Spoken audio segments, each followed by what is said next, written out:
Hi, Black Hollywood Live fans. Today, we've got the author of a book about the Rodney King trials in studio with us to talk about the trial 25 years later and an update on some of the more recent police brutality cases. Stay with us on Justice is Served. You are tuned in to Black Hollywood Lives. Justice is served. Hello, everyone, and welcome to today's episode of Justice is Served. We have a special episode today looking back 25 years ago at the trial that was happening. Well, right now, today, if this was 25 years ago, we would be in like day 3 or 4 of the riots that resulted from the Rodney King trial decision. And we're here with the author of a book called Moral Uncertainty, the Inside the Rodney King Juries. And also, let's talk, we're going to talk about Alton Sterling and Walter Scott and, of course, Jordan Edwards. So we've got a jam-packed itinerary for everyone. In case this is your first episode of Justice is Served, welcome. My name is Chelsea Galicia.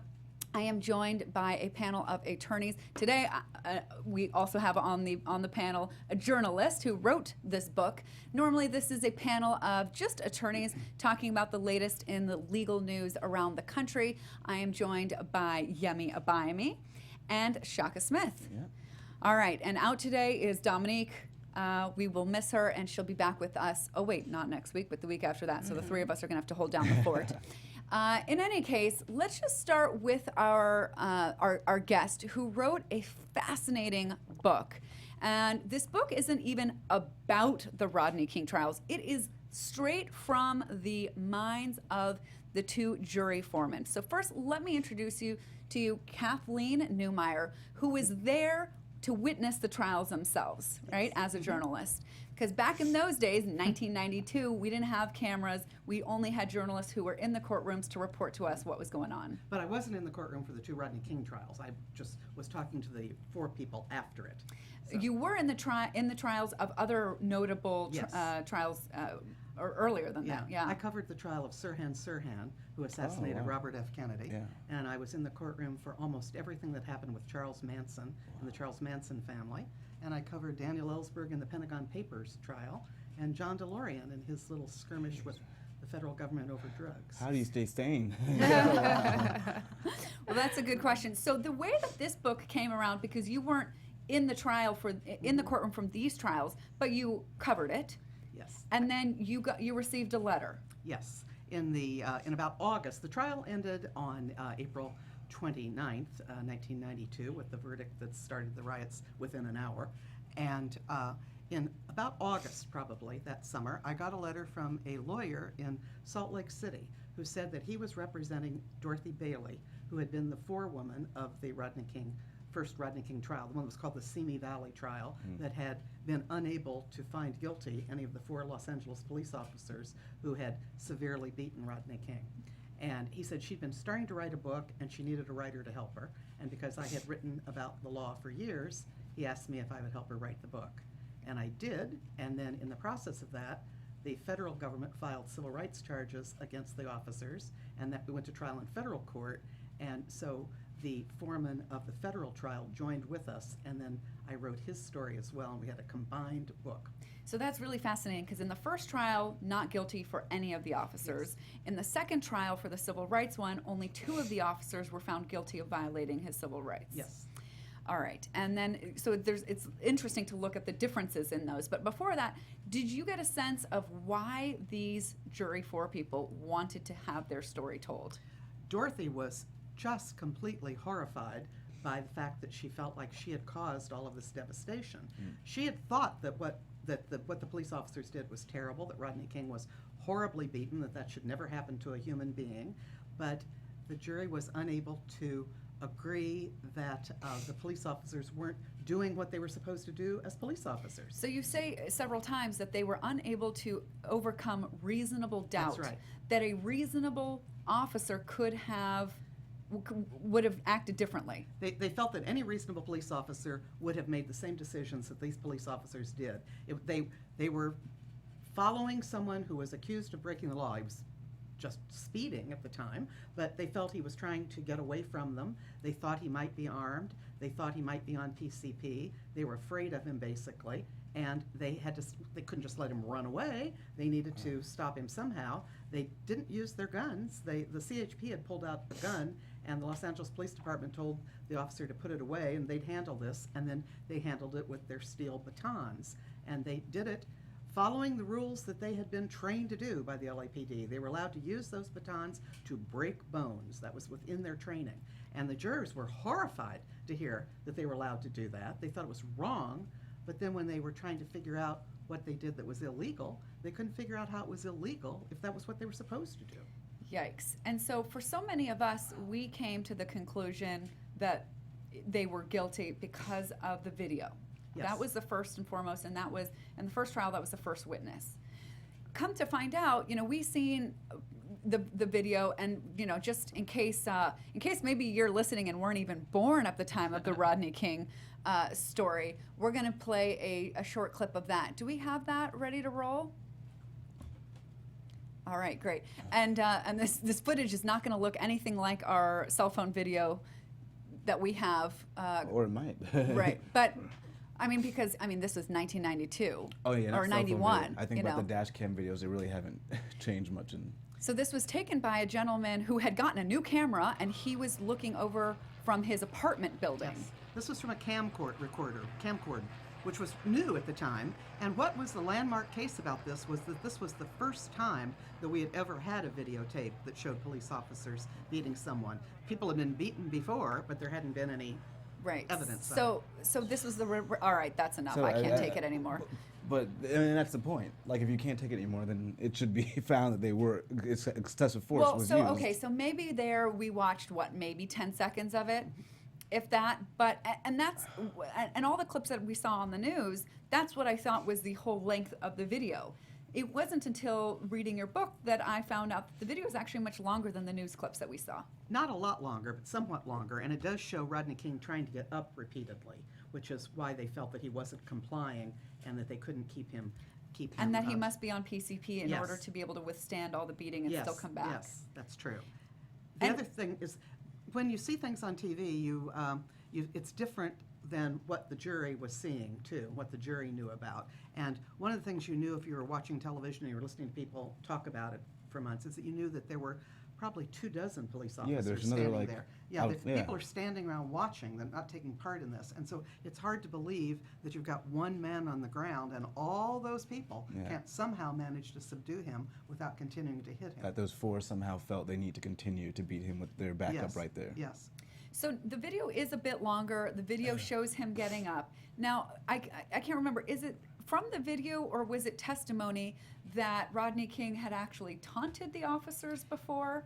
When he got out of his car, he was very drunk. He'd been drinking all evening, and he was still legally drunk the next morning when they tested him.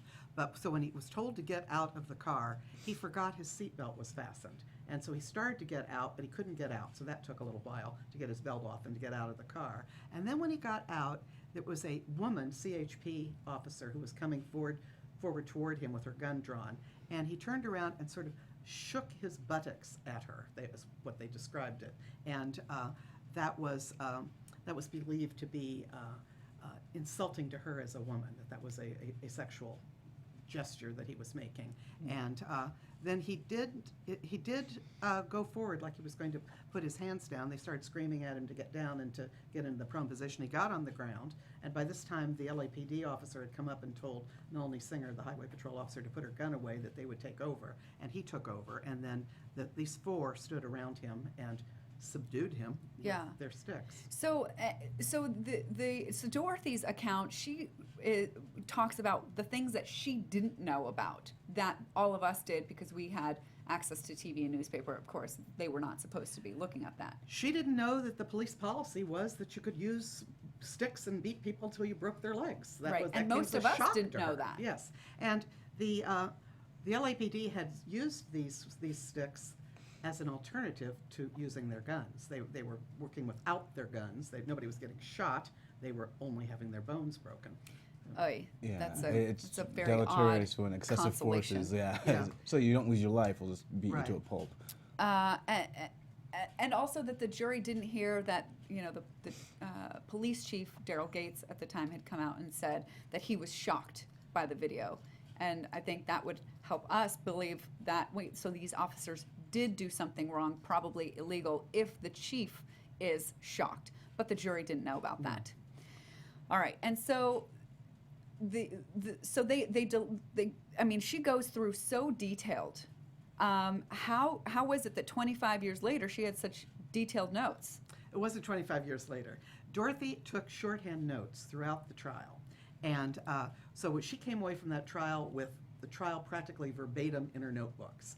And she was really just completely sickened. She was horrified. She couldn't believe it when she came home and turned on her TV and the city was on fire. And she thought, did I cause this? How could, and she was... Did she regret the not guilty verdict? She thought she had done what she was supposed to do.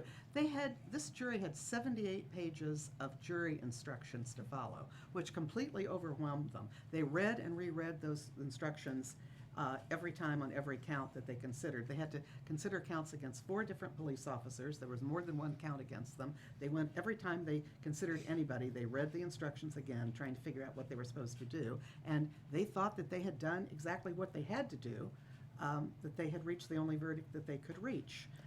They only had one count that they had difficulty on, and that was the count number 2 against Officer Powell, and they were unable to reach a verdict on that. But they acquitted on all of the others. And the count that they acquitted everyone of was assault with a deadly weapon. And it was because they felt that they were doing this under their authority as police officers. It wasn't like they were just beating on some guy behind a bar. Yeah, I was never able to reconcile how she reconciled her very notion of the wrongness of it with then somehow acquitting them. Well, she says there's a difference between something being immoral or being wrong and it being against a specific law. Yeah. I mean, if she'd had a law that said that it was excessive force, she might have gone with that. But they also had difficulty determining, she talked about, how do you determine at what point it became excessive? Can you hit somebody 11 times and it's okay, and then the 12th time is wrong? They felt that at some point it was wrong, but they didn't. They thought they would have to say when that happened. The other thing was that in the tape that they saw, it was blurry, and they could not actually see where the blows hit. The federal jury had it enhanced by the FBI, and they could see more clearly. And Dorothy said that if she had seen head blows, she would have considered that to be deadly force, and so she would have felt that was assault with a deadly weapon. Wow. And so I interrupted you as you were saying that she took these notes 25 years ago during the trial. Yes, she took them that, and she was near retirement, and as soon as the trial was over, she immediately retired. They sold their house, which was in Camarillo. An interesting thing is that the Simi Valley jury only had 3 people who lived in Simi. The rest did not. She lived in Camarillo. She and her husband sold their house, and they moved to Utah, where they had lived before. They came 8 years ago to work there. And she sat down at her computer, and she started writing the story, because she said she wanted her children and her grandchildren to know why she did what she did. And so she wrote pretty much a synopsis of the trial, and then she took it to a lawyer and said, what should I do with this? And he said, we better hire a lawyer to help you, a journalist, hire a writer to make this into a book.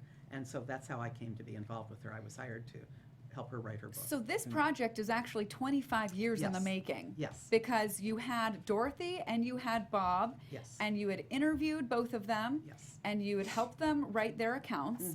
And this was ready to roll. Yes. You were shopping it around. Yes, we had an agent in New York who thought it was the proposal of a lifetime, and that we were going to make a lot of money on this book, that there was going to be bidding wars and we couldn't find a publisher who wanted to even look at the book. They said, those juries were crazy. Nobody wants to hear what the Rodney King jury thought, and nobody wants to hear anything about Rodney King. We're sick of it. By this time, the O.J. Simpson trial had begun, and that was, that was very interesting. And, this certainly set the stage for that acquittal almost.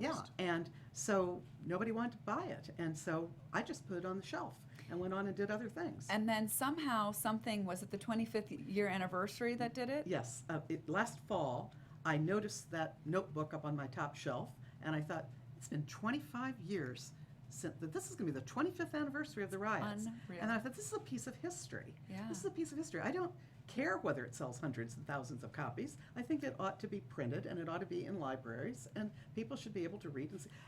And one of the things that influenced me about it is that the things that those jurors struggled with, the ideas that they had and what worried them about it, were the same things that people all across America are struggling with in all of the police shootings that we have now. On the Rodney King one, it was the first time we'd ever had video. Now we have video lots of times, and then you have people who say, but police officers who are afraid for their lives, they should be allowed to go home at the end of their shift. They shouldn't get killed because somebody's got a gun in his pocket and they don't see it. And other people say, but if you were just speeding, you shouldn't be summarily executed. Right. It's not a death penalty offense to have a broken taillight, even if you are a former convicted felon. Yeah, absolutely. It doesn't matter what you did before. It's what you are doing right now is what you should be being judged on. Was the question ever posed to Dorothy, or did she ever have any idea would it have been different if it had been a white, if Rodney King had been white? I'm glad you asked that. Yeah. It was always talked about that the Simi Valley trial was an all-white jury.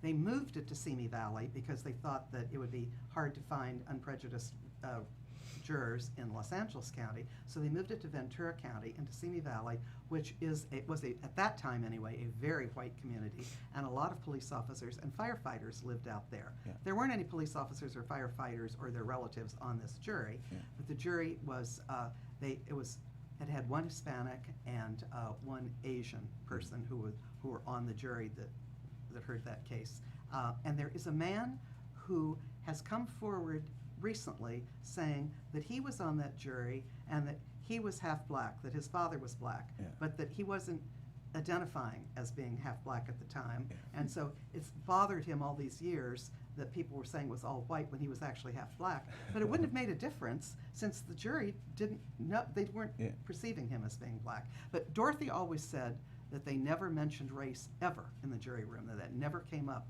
They thought this was a human.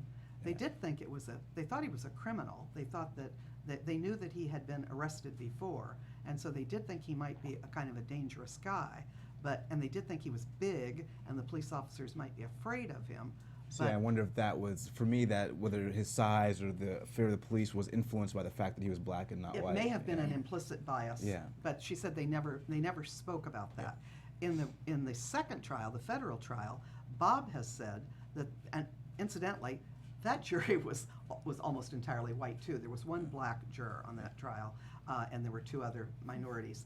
But so it was just about the same makeup. And Bob also says that they never ever talked about race on Rodney King's part, but that the police officers themselves made a lot of racist remarks that were part of the testimony, and that influenced their decision that they felt that the police officers were prejudiced against Rodney King, and that perhaps the treatment of him was due to the fact that they were prejudiced against him. So. Wow. And so you have made this book available. You have it here in paperback. Where can people pick that up in bookstores? You can pick up at a few bookstores in Los Angeles, and independent bookstores. Actually, any bookstore you go into, they could look it up and they could order it for you. But it's at almost every online retailer, I think. It's on Amazon, it's on Kobo, it's on iBooks. You can get an iBook or a Kindle book of it on Amazon. You can get the paper book on Amazon. It's also at Vroman's and Book Soup on Sunset. And so how has it been received now that we are in a renewed era of concern about police brutality because of the rise of cell phone footage? Is it now, it's 25 years later, does it feel like it's very timely now? I think it's very timely, and people who have read it are finding it fascinating. It's people who said, I thought I knew everything there was about this trial, and I couldn't believe that these people found him innocent, and then it was compelling. I realized what it was, how it looked like to them, and I changed my mind. And was it the Clinton administration that brought those federal charges? No, it was George H.W. Bush, the first George Bush was the president at the time, 25 years ago. Yeah, we were little takes, so we don't remember Tom that. Bradley was the mayor of Los Angeles. Tom Bradley decried the verdict. Well, I thought it was so interesting just because now we're dealing with different DOJs and different federal charges being brought against different officers, so I was wondering how that played out back then as well. The President Bush called for the federal government to look into this on civil rights charges within a week after the jury had reached its verdict. There was a grand jury that summer, and they got going on it right away. Well, speaking of the federal government intervening with civil rights violations charges after the state level fails to get a guilty verdict, I guess it's appropriate now to talk about the Walter Scott case. And the officer, Michael Slager, agreed to a plea deal this week. He had been previously found not guilty of the state charges. Jury couldn't come up with, I mean, we were all, I think most of us were shocked, right? I think Domonique was the only one who was like, I saw this coming. Yeah. The rest of us were like, how could you not, with that video, convict this man? But they didn't. And there was a civil rights trial up, and he has opted to plead guilty to violating Walter Scott's civil rights. Did I get that right? Yeah, and more notably, the fact that he can be put in prison for life as a result. So, that was part of the stipulation of the plea deals, that they can ask for that. Right, and actually it wasn't that he'd been found not guilty on the state, it was a mistrial, and so he was facing the chance of the state refiling charges. Yeah, and there was some information that had come out that showed they were very close to finding him guilty, he just, somehow missed the mark. So, I mean, maybe, I wonder if he saw, like the Lee Baca trial, where originally there was a mistrial, and it seemed like 11 jurors were going to vote not guilty, and then the prosecution completely turned it around and got a conviction. And I wonder if that was in the back of his mind. Sometimes the prosecution can sort of recalibrate and come back with a stronger case the second time around, and he's like, I'm not going to take that chance. And we know the courts kind of tend to give leniency in sentencing if they believe you've taken full responsibility for what it is you've done. So I think maybe that was a strategy here. Yemi, any idea how much? Well, no, I was just going to say that, I think it's probably both were at play in terms of accepting responsibility and hoping for leniency, and also knowing that the prosecution can make a stronger case the second time when they know kind of what worked and what didn't work the first time, or where were the hang-ups for the jury the first time, and how do we make those corrections. So that was, probably just a strategic decision on his part. The family seems to be agreeable to this plea deal. Yeah.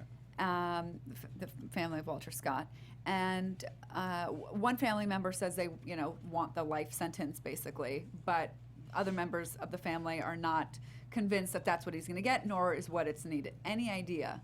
No idea, but I believe the mom of Walter Scott said, to her, the fact that he finally admitted responsibility and guilt for what he had done, that was enough, because no matter what amount of time he gets, he doesn't come back, I suspect he'll get maybe a 20 to 30 year sentence. I think that there will be an argument for leniency in the case that he's saving the money, and that of a somehow trial. Yes, money of a trial, and Yeah. somehow he's actually admitting responsibility and guilt, and that'll move the department and people forward. So these two cases are also connected because the plea deal came down on the 25th anniversary Yes. of the actual beating. Yeah. So it's very interesting how these cases are, tied together, and then that we look back 25 years and we still see not only prosecutions but convictions or guilty pleas are still very rare. Yeah. It makes It's me hard for a jury to find a police officer guilty of criminal charges of what they're supposed to be guarding against. Civil rights charges are a little different.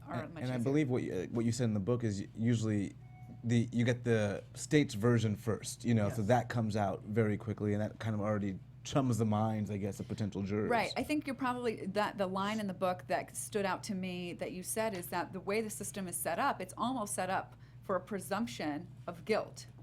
Yeah. It What do you certainly mean is by that? among the public, because among the public you hear that a crime occurred, a terrible crime occurred, and then the police tell you who they got, who they arrested, and why, and what they're going to charge them with. And then the district attorney tells you what they're charging these people with, and they're going to go to trial. Ordinarily, you don't hear anything from the defense Right. in Yeah. public. The defense just makes its case just to the jury when they're in the courtroom. And the general public has, in most cases, sort of lost track of that by this time. And so by the time they hear a verdict, they're astonished to discover that there was another side to the story. I think that's why potentially you see so many police getting the benefit of the doubt in these cases, because that's the narrative that's told first. But it's like we saw in that Making of a Murder, how quickly they were able to change people's ideas of what was taking place, because they did the press conferences and put that information out there. Yeah. I don't know how they're going to be able to, the police department, put their side of the story and make their department or officer not seem as guilty as we all think in the case of Jordan Edwards. Yeah, I mean, that's what they tried to do, actually, but then, Yeah, so this happened over the weekend. A 15-year-old boy, a passenger in a car that was moving actually away from officers, even though the officer's initial account was that the car was reversing towards him Exactly. in an aggressive manner. Yeah. And so that information comes out first, and then that suddenly kind of foments in the minds of people, but fortunately, quickly, we got the real story. And the real story is that the car was moving forward, and the officer, his name has now been released. It's Officer Roy Oliver, who has served a tour in Iraq from 2000, and has been military 2004 to 2010. He joined the force, I believe, in 2010. He fired a shotgun into the car that was full of kids, including Jordan's two brothers, who were then detained right after they had witnessed their brother being shot in the head. It's just a really outrageous treatment of any, whether or not the kids were his brother, to have just witnessed that and then to be treated like criminals, much less that it actually was his brother, was their brother, and then they saw that. I cannot believe that people treat each other this way. I guess, only good news so far, we do know that the officer was fired 3 days after the incident, but clearly that's not enough for most people. But that's a clear difference, because this is the police department saying that he didn't do what their policy is. So, and in the Rodney King thing, of course, they were following police policy. Right. And in addition, the fact that he lied about what the Took place, circumstances were surrounding the shooting in the first place. And again, it's one of those situations where, had there not been a recording of it and it had just been this officer's word against the witnesses at the party or the individuals in the car, odds are people would have believed the police officer, and he would have continued working without us. There was a lot of numbers that I saw on Twitter, like he was like the 82nd child killed, or 115th this, or the 333rd person killed by law enforcement in this year.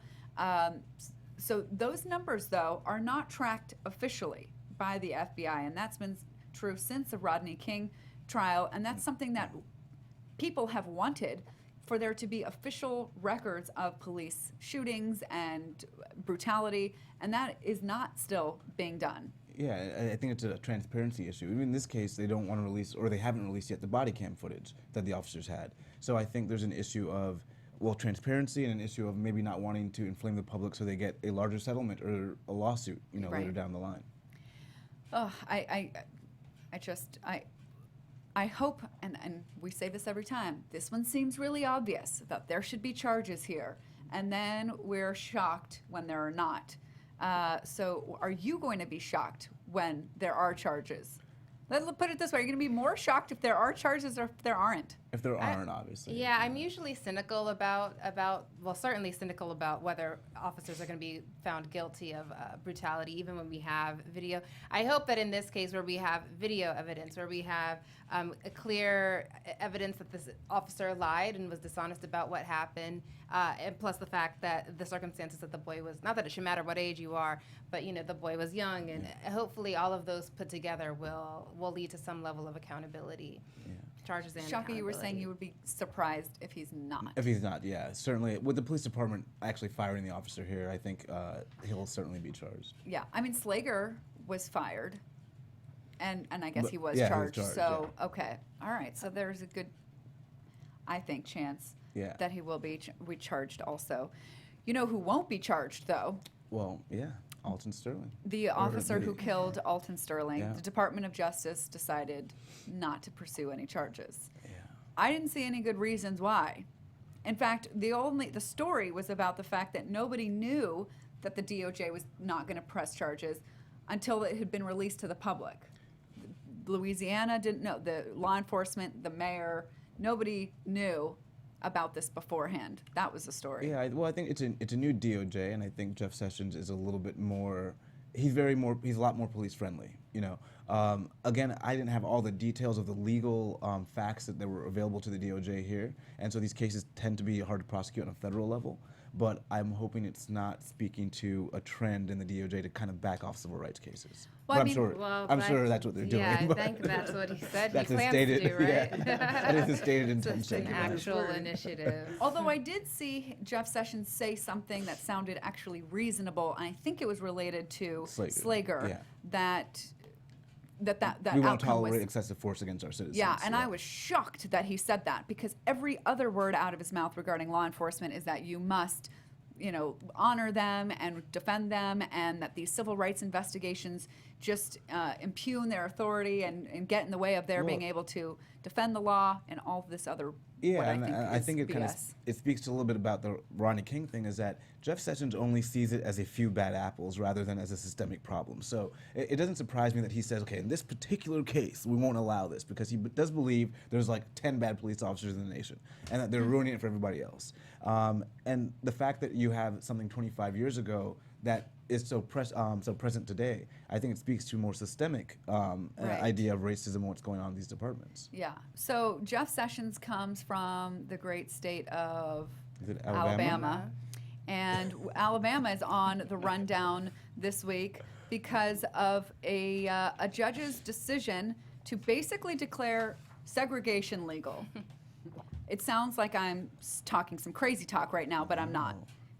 Somebody else explain this to me, because otherwise people are going to think that I have lost my marbles. So the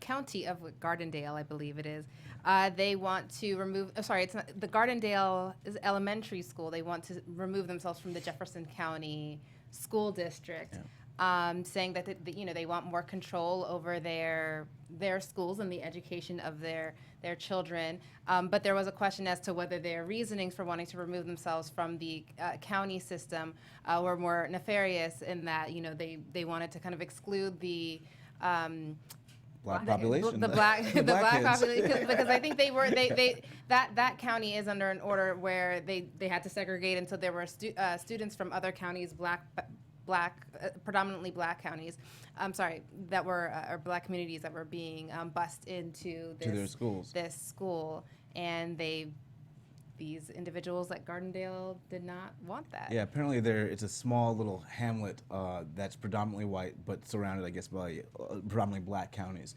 And the judge even found that they were doing this because they wanted to keep the black kids out, the Smithfield kids, as they were referring to. But I guess somehow the judge found other compelling reasons to allow this to happen. I couldn't figure out what those were. Yeah. Well, I took a look, and they were kind of. Actually, it reminded me of Clarence Thomas's opinions in the affirmative action cases, where they say that if the Smithfield students are allowed to stay in the district, they're going to feel unwelcome, and that's going to do a psychological harm to them, and feeling that because they're there, people don't like them, they feel inferior. So let's just save them from all that and make it. Comfortable in their own schools. Exactly. And they said that this actually will allow the Gardendale community to tailor the supervision, or any supervision that is provided over this district, in terms of their segregationist ways. any supervision that does happen, I mean, it can be specifically tailored to this district. And then they were also saying that some of the individuals at Gardendale aren't doing it they don't want to separate or segregate for racial reasons, that they actually just want to have more control over the education that's provided to their students, and so that it would be unfair to those individuals who aren't wanting to separate for racist reasons to not then allow them to separate. That's a lot more generous than I could find as reasons to allow this. I don't see how you don't see the overarching aim of segregation and racism as being deleterious, no matter what control you have over your curriculum, to all the kids. And so, and again, Smithfield Kids was used to just kind of label the black kids that they didn't want there. So they've been using these derogatory terms in reference to Smithfield Kids. So whether or not they're there or not, I think they're going to feel part of the other. And so they're going to feel, less than, regardless of what school they're going to as a result. So I think the judge should have looked at kind of the overall scheme, and there's a reason why this country went from segregation to non-segregation, so many years ago. So I And she, I mean, in the opinion, I mean, she covers the history of like segregation. She seems to understand. I mean, did she name board desegregation. versus? She went through I mean, case by case by case by case. She Yeah. discussed each of them and then compared them to the case before her. And you know, and she was strongly worded her opinion against the fact that, you know, this does seem like there's racial undertones to why they want to remove themselves from the county. That this isn't unacceptable. That this is deplorable. I mean, she was very vocal about this judge, but at the same time, the judge said that just because there are these kind of racial undertones, that doesn't mean that there aren't practical reasons to allow them to remove themselves from the county. Which I have to think by her own ruling, I think she'll get overturned. We already know this. When we have outside evidence of your aim being racist or misogynist or any of like with the travel ban, the reason that got struck down wasn't necessarily the words of the travel ban, because we had the evidence that it was targeting a particular group. The spirit. Yeah, exactly. We had the evidence, and so the judge seems to have the evidence. I don't know how she arrived at the conclusion she did. So I think we'll see this kind of be overturned. Can we spell appeal? Yeah. Can we spell Yeah. appeal? Yeah. Absolutely. In the meantime, she did require that this school district repay the county for use of the building. So it's not just that they get to keep the building and, you know, the students stay and the Smithfield students go, but they do have to pay back the county to the tune, I think it's a $50 million building or something like that. Okay. Fine. That might have been the pragmatic thing that was good. Yeah, right. So there were stipulations in the opinion that weren't so positive for the Gardendale community. Well, to round out our cases of shocking stories, there was a man in Milwaukee who died while in jail. He went without water for 7 days and died of dehydration. Yeah. How did this happen? Yeah, well, this is interesting because, so we know that happened, but what was the lady that ran the jail? So it really centered around one woman's account of whether or not the water was shut off and whether or not she knew the water was shut off. And it turns out within a few days they knew the water, they had video evidence that the water had been shut off to the cell, but was not disclosed to investigators. So this whole process of trying to figure out why this happened was hampered by this one woman's account that she had no immediate evidence as to how the water was shut off or how long it was off. Although there was a conflicting stories, because the jail commander, Evans, she actually asked one of her captains to go check to see if there was video showing what had happened, when was the water turned off, why was it ever turned back on. The captain says that he reported back to her immediately that yes, there's a video of this. She disputes that, saying no, it wasn't until months later that I found out that there was video evidence, because she only recently handed it over when they found out that they were going to be doing an investigation of their computer service. Of the servers computer servers. To potentially see that video. But on a more practical level, people in jail go without being observed or interacting with a human being for 7 days at a time. Nobody had a chance to hear him say, "I got no water in here." Yeah, and there was testimony from one of the guards saying that he didn't think he looked well. You know, that he had been checking on him and didn't think he looked well. But why he didn't find out that he didn't have any water? Yeah, and again, they had turned it off because apparently he had flooded his cell prior. I thought somebody else was the one who had flooded it. Somebody before him. No, I believe it was him. He flooded another cell. Yeah. And then he got moved. Then he got to the cell, moved. and they turned off the water before he arrived. Yeah. Perhaps to keep him from flooding it, but then never. But turned no it one on so said- he could get a drink. Exactly. But did they never bring him any trays? Yeah. Any food? Yeah. I don't really understand what's going on in jails in Milwaukee. Hopefully we'll find out soon. Yeah, so they're really going to be looking at understand. her culpability as far as what she did to whether hamper the, if she tampered with evidence or hampered the investigation. Yeah. So, the name of the show is Justice is Served, and oftentimes, like, in a lot of the cases today, I mean, except the Slager one that a little feels like Justice is Served, we'll find out when we hear his actual sentence. But, and before your book, Kathleen, I had thought for sure that justice had not been served in the Rodney King trials. Knowing what you know, having spoken to the 4 men and women of these two juries, do you feel that justice was served in the Rodney King trials? In the end? Yeah. Well, in the end, the 2 officers that the federal jury found guilty, they served prison terms. The 2 that they did not convict, they shared the feeling of the earlier jury that these officers were just doing their jobs as good officers, that they didn't go too far. They followed their directions, and they didn't, continue to do anything they thought was excessive. And of course, all of them lost their careers as police officers. So I suppose justice was served in the end. Was that worth the cost of the millions and millions of dollars in damage that was done to Los Angeles, and the psychic damage to everyone over all these years, and the lives that were lost? Yeah, remains to be seen. And I think these are great issues to always talk about and discuss, and sometimes it's good to have it over a meal. So maybe Yemi can give us a little bit more on that. That's true. Sometimes what we call it stress eating, essentially, and Blue Apron can help you with that. Stress cooking. Yes. It'll help relieve you. I mean, at least though that they send you all the stuff, and it's like basically exactly what you need, and so there isn't a whole ton of prep work to be done, but it's all really fresh, and it is all really easy. And actually I kind of like the chopping and all that kind of part. It is actually relieving of some stress, and it's also, I like it. I'm not stressed by it because I know that the food, the produce, even the meat comes from quality places. They're really big on that. And have you guys I haven't tried it, and you're looking around quizzically. Have you tried Blue Apron? I cooked with okay, great, awesome. And even me, who I think I suck at cooking, turned out some pretty good meals. Well, they give you step-by-step recipes that you can finish pretty soon. Some of the things that they have coming up on their menu are beef teriyaki stir-fry with sugar snap peas and lime rice, baked spinach and egg flatbread with sautéed asparagus and lemon aioli, 3 cheese and baby broccoli stromboli with tomato and oregano dipping sauce, crispy salmon with potato salad and pickled mustard seeds.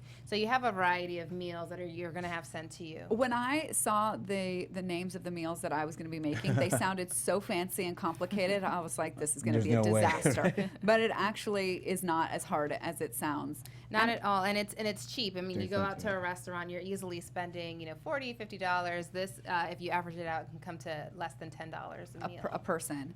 Yeah. And it's really fun to do with other people. So families really have some good bonding time when they get to do this together. You read the book, and then you get to talk a little bit about some of these weighty issues while you cook a meal. That's a really good idea, It's Shaka. actually a really great idea, having like a conversational dinner party based off of your Blue Apron. Yeah, it's a good moral uncertainty. And so you should definitely take a look at this week's menu, and you can get your first 3 meals free by going to blueapron.com/justice. You'll love how good it feels and tastes to create an incredible home-cooked meal with Blue Apron. That's blueapron.com/justice. For 3 free meals. It's worth it. That's a good start. To try it out. All right. Thank you so much for Blue Apron support and for your book, Moral Uncertainty. Thank you for having me. And that will be it for this week's episode of Justice is Served. Please come back next week when we have a brand new episode. In the meantime, you can tweet at us. I am at Chelsea Galicia. I'm at Yemi. I'm at Shaka Strong on Twitter, Instagram, and Snapchat. See you next time. Bye, guys. Bye, everyone. From executives Kevin Undergaro, Dario Christie, Tiana Hobson, and the entire BHL staff, we would like to thank you for supporting Black Hollywood Live, the first online broadcast network dedicated to African American entertainment. For questions and comments, contact us. info@blackhollywoodlive.com. Like us on Facebook, tweet us, or Instagram us at BHL Online. And I am the official voice of Black Hollywood Live, Scipio. Instagram me at KingXOBay. Thanks for tuning in. Hollywood Redefined. The views expressed here are those of the host only and do not necessarily reflect the views of BHL or its owners or principals.